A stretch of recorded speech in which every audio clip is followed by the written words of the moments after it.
যাতে আমাদের ন্যাশনাল সভারেন্টিটা ঠিক থাকে। আর আমরা জোটের থেকে আমি প্রার্থী হয়েছি এখানে। আমরা দুর্নীতি এবং ভারতীয় আধিপত্যবাদ এবং আজাদি স্লোগান নিয়ে ইনশাল্লাহ মাঠে থাকবো, যাতে আমরা বাংলাদেশের মধ্যে ঢাকা আটকে সবচেয়ে সেফেস্ট এবং সিকিউর একটি প্লেস বানাতে পারি। সে যাত্রা আমাদের অব্যাহত থাকবে এবং ইনশাল্লাহ আমি এখানে ইনশাল্লাহ আমরা জয়ের লক্ষ্যমাত্রা নিয়ে নেমেছি। আমরা আশা করি যে আমাদের যে অ্যালায়েন্স হয়েছে তারা সরকার গঠন করবে এবং আমরা বিভিন্ন যে ডেটা পাচ্ছি সেখানে এই সরকার ইনশাল্লাহ বাংলাদেশের মানুষকে নিরাপদে রাখবে, ভারতীয় আধিপত্যবাদ বাংলাদেশ থেকে বিদায় করবে এবং বাংলাদেশ থেকে দুর্নীতি বিদায় করে বাংলাদেশের অর্থনৈতিক কাঠামো বিন্যাস করে নতুন বাংলাদেশের স্বপ্নে এগিয়ে যাবে সবাই। আচ্ছা পারভেজ ভাই, আপনারা জোটের বিষয়ে একটু কথা বলি।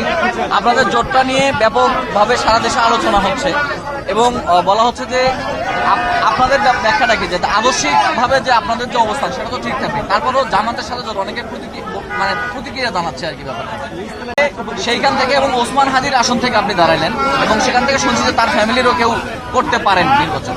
আপনাদেরও চাওয়া হচ্ছে ওসমান হাদি হত্যার বিচার, তার যে বাংলাদেশের স্বপ্ন দেখছেন সেটা আপনারা সামনে থেকে নেতৃত্ব দিয়েছেন। সার্বিকভাবে আপনি কি মনে করেন যে এই যে আগে একটু ব্যাখ্যা করতেন যে মানে একেবারে আদর্শিক অবস্থানের একটু দূরে গিয়ে আপনারা জোটটা করে ফেললেন? এটা আমাদের স্ট্র্যাটেজিক অ্যালায়েন্স,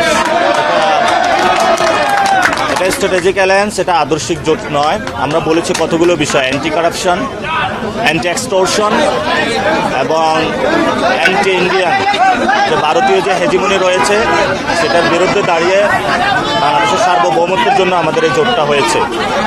এবং ওসমান হাদির ভাইয়ের ফ্যামিলি ক্লিয়ার করেছেন এবং ইনকিলাব মঞ্চের ওনারা ক্লিয়ার করেছেন, ওনাদের সাথেও কথা হচ্ছে। জোটের থেকে এনসিপি আমরা এই আসনটা নিয়েছি এবং শাপলাখলিতে আমরা এখানে ফাইট করব, জামায়াত ইসলামী আমাদের সাথে থাকবে ইনশাল্লাহ।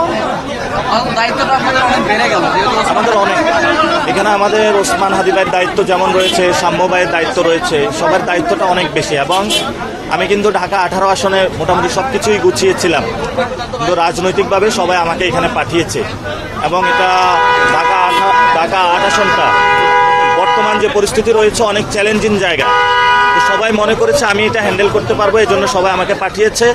আপনাদের যদি দোয়া থাকে, সমর্থন থাকে এবং এই জোটের প্রার্থী আমি এখানে হয়েছি, আশা করি এখানে যে চ্যালেঞ্জগুলো আছে আমি মোকাবেলা করতে পারবো। গণ অভ্যুত্থানের পরে অনেক চ্যালেঞ্জ আমি মোকাবেলা করেছিলাম এবং এখানে ভারতীয় আধিপত্য এবং ভারতের অনেকগুলা এলিমেন্ট এখানে অ্যাক্টিভ আছে। আমরা আশা করি যে যেমন আমি কিন্তু শহীদ হওয়ার তামান্না নিয়ে এখানে এসেছি এবং আমি আগেও বলেছি আমি মৃত্যুকে ভয় পাই না। তো এখানে অনেকে ভয় পেয়েছে, যার জন্য হলো তারা আসতে রাজি হয় নাই। আমি সর্বোপরি চ্যালেঞ্জ নিয়ে এখানে এসেছি, কারণ আমার কাছে বাংলাদেশটা হলো ফার্স্ট। যদি কখনো শহীদ হয়ে যায় বা মরে যায়, আপনাদের কাছে দাবি থাকবে আপনারা বাংলাদেশটাকে এগিয়ে নিয়ে যাবেন ইনশাল্লাহ।